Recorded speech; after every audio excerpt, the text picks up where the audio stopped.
Сәлеметсіз бе? Мен аты-жөнім Абубакир Гүлжанат. Мен Қазақстан тарихы медтерін тапсырмасы қазақ мемлекеттігінің дәстүрлері туралы айтатын боламын. Жалпы тақырып бізде қазақ мемлекеттігінің дәстүрлері. Бірінші бөлім бізде кіріспе бөлім. Қазақ мемлекеттігінің дәстүрлері бұл біздің халықтың мыңжылдық тарихы. Біздің халықтың мыңжылдық тарихы мен мәдениетінің өзегі. Мемлекеттілік дегеніміз жалпы ол дейтін тек қана билік емес, ол халықтың бірлігі, жер тұтастығы және де басқару жүйесінің қалыптасуы. Қазақ жерінде мемлекеттілік ежелгі бір дәуірден бастау алады. Және де ерте заманнан бері бұл аумақта түрлі тайпалар мен мемлекеттер өмір сүріп, өзара бір сабақтастық арқылы бүгінгі Қазақстан Республикасының негізін қалады. Біздің бірінші тақырып Қазақ хандығының құрылуының алғышарттары. Қазақ хандығының жалпы құрылуына дейін Қазақстан аумағында көптеген көне және де орта ғасырлық мемлекеттер өмір сүрді.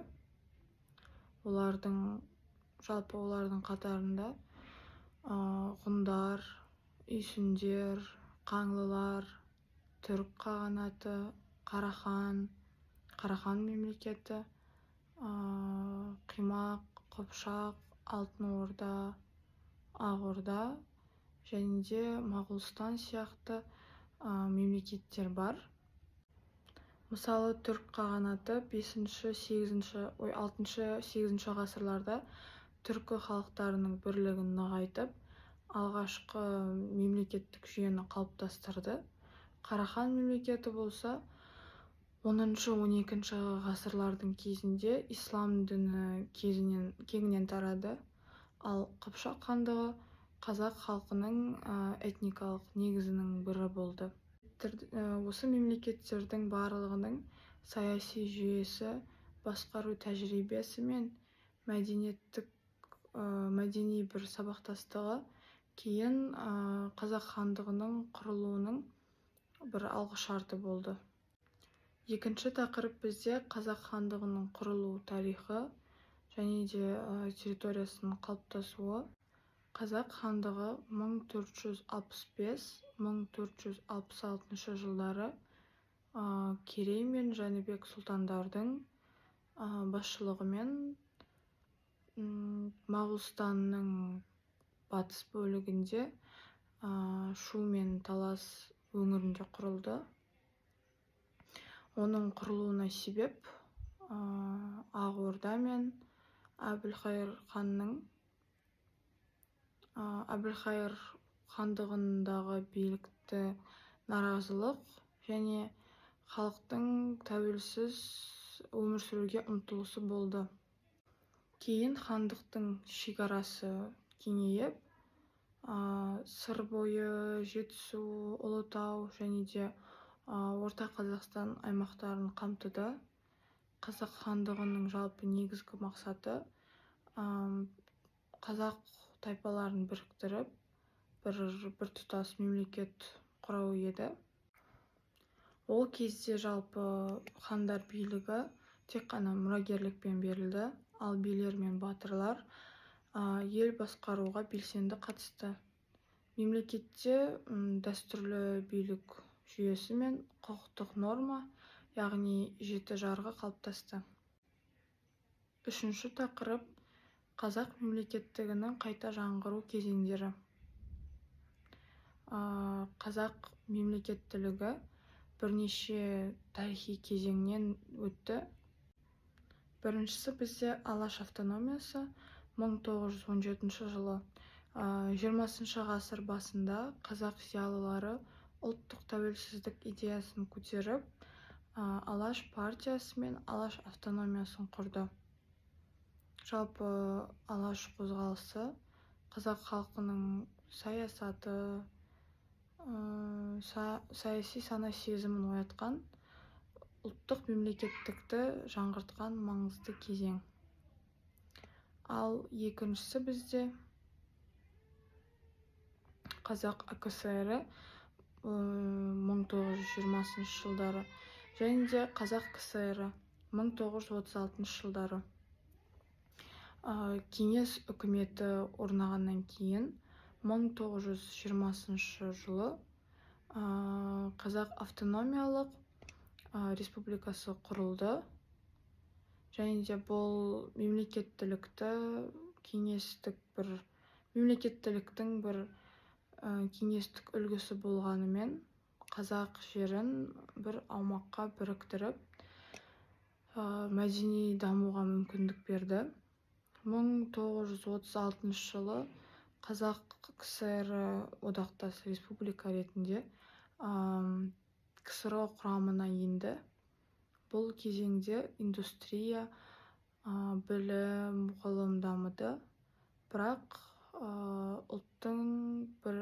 ұлттық бір еркіндік шектеулі болды. Төртінші тақырып КСРО-ның ыдырауы және Қазақстанның тәуелсіздік жариялауы. 1980-1990 жылдары Кеңес одағы дағдарысқа ұшырады.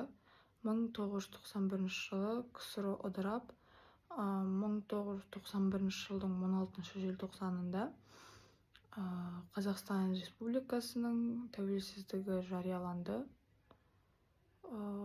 Бұл қазақ мемлекеттілігінің жаңа дәуірі еді. Тәуелсіз Қазақстан өз конституциясын қабылдап, ұлттық рәміздерін бекітті, және де әлемдік қауымдастықтың толыққанды мүшесіне айналды. Мемлекеттік басқару жүйесі демократиялық қағидаттарға негізделді. Елдің тұрақтылығы мен ұлттық бірлігі ежелгі дәстүрлердің бір жалғасы болып табылады.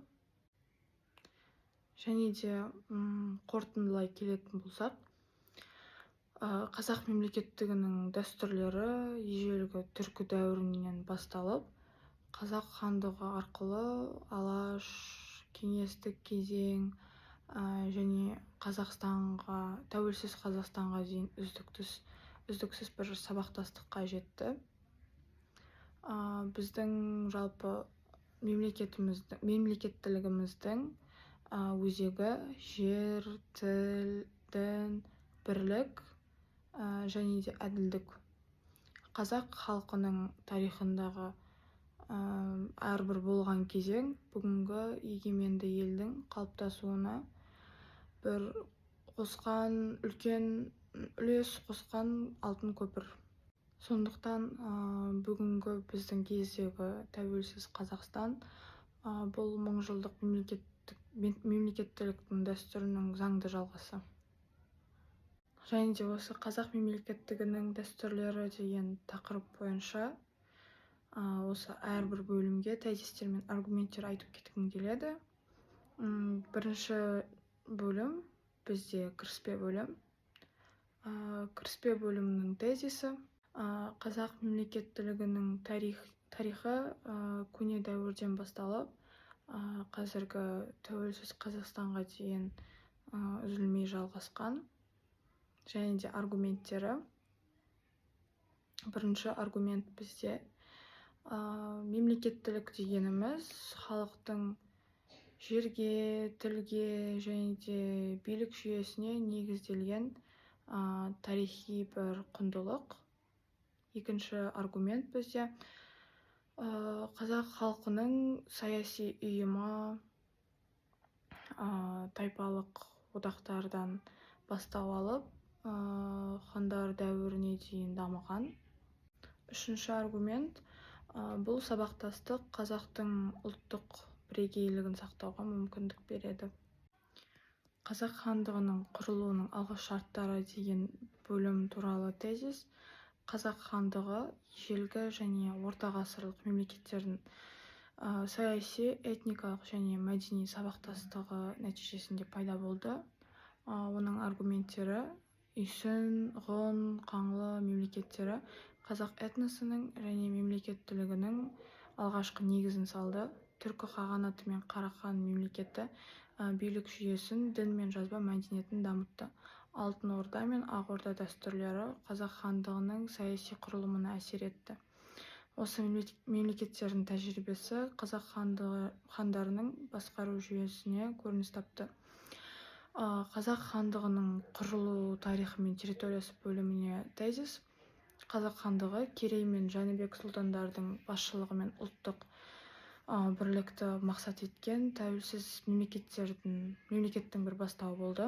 Аргументтері 1465-1466 жылдары Шу мен Талас өзендерінде өңірлерінде алғашқы қазақ хандығы құрылды. Хандықтың құрылуы халықтың саяси және әлеуметтік тәуелсіздікке бір ұмтылысының нәтижесі. Территориясы кейін сыр бойы, Жетісу, орталық және батыс Қазақстанды қамтыды.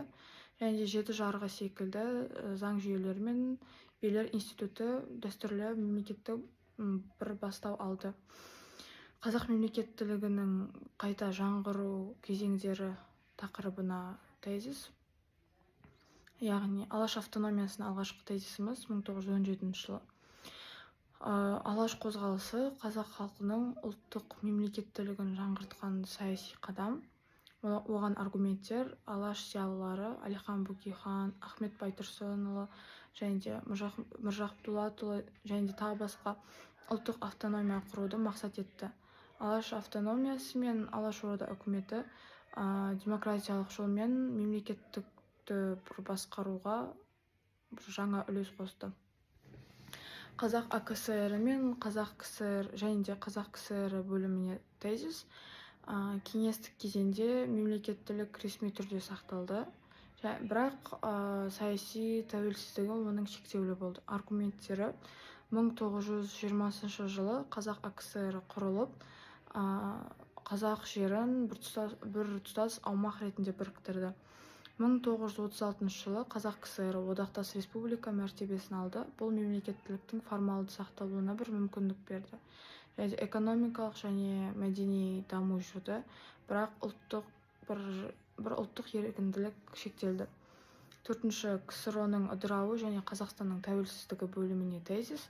1991 жылы Қазақстанның тәуелсіздік алуы мемлекеттіліктің тарихи заңды жалғасы. Аргументтер 1986 жылғы желтоқсан оқиғасы ұлттық сана мен тәуелсіздік идеясын күшейтті.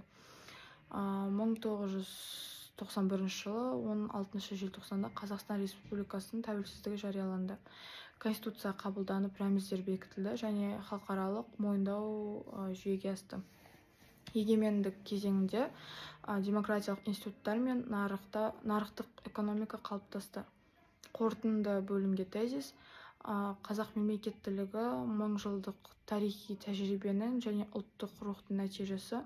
Оған аргументтер қазақ хандығынан басталған саяси дәстүр тәуелсіз Қазақстанға да жалғасын тапты. Мемлекеттіліктің үздіксіздігі ұлттың тарихи жады мен бірлігінің дәлелі. Бүгінгі Қазақстан ата-баба армандаған дербес және де дамушы мемлекет.